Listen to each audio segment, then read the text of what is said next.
जय श्री राम। मंगलवार व्रत की कथा। एक समय की बात है, एक ब्राह्मण दंपति की कोई संतान नहीं थी, जिस कारण वह बेहद दुखी थी।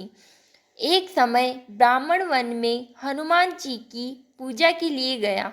वहाँ उसने पूजा के साथ महावीर जी से एक पुत्र की कामना की। घर पर उसकी स्त्री भी पुत्र की प्राप्ति के लिए मंगलवार का व्रत करती थी। वह मंगलवार के दिन व्रत के अंत में हनुमान जी को भोग लगाकर ही भोजन करती थी। एक बार व्रत के दिन ब्राह्मणी न भोजन बना पाई और न ही हनुमान जी को भोग लगा सकी। उसने प्रण किया कि वह अगले मंगलवार को हनुमान जी को भोग लगाकर ही भोजन करेगी। वह भूखी प्यासी 6 दिन तक पड़ी रही। मंगलवार के दिन वह बेहोश हो गई। हनुमान जी की उसकी निष्ठा और लगन को देखकर प्रसन्न हुए। उन्होंने आशीर्वाद स्वरूप ब्राह्मणी को एक पुत्र दिया और कहा कि यह तुम्हारी बहुत सेवा करेगा। बालक को पाकर ब्राह्मणी अति प्रसन्न हुई। उसने बालक का नाम मंगल रखा। कुछ समय उपरांत जब ब्राह्मण घर आया तो बालक को देख पूछा कि वह कौन है।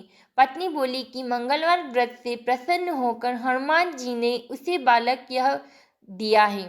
ब्राह्मण को अपनी पत्नी की बात पर विश्वास नहीं हुआ।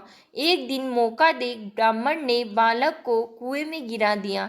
घर पर लौटने पर ब्राह्मणी ने पूछा कि मंगल कहाँ है। तभी पीछे से मंगल मुस्कुराकर आ गया। उसे वापस देखकर ब्राह्मण आश्चर्यचकित रह गया। रात को हनुमान जी ने उसे सपने में दर्शन दिए और बताया कि यह पुत्र उसे उन्होंने ही दिया है। ब्राह्मण सत्य जानकर बहुत खुश हुआ। इसके बाद ब्राह्मण दंपति प्रत्येक मंगलवार को व्रत रखने लगे। जो मनुष्य मंगलवार व्रत कथा को पढ़ता है या सुनता है और नियम से व्रत रखता है, उसे हनुमान जी की कृपा से सब कष्ट दूर होकर सर्व सुख प्राप्ति होता है और हनुमान जी की दया के पात्र बनता है। बोलो बालाजी महाराज जी की जय। जय श्री राम।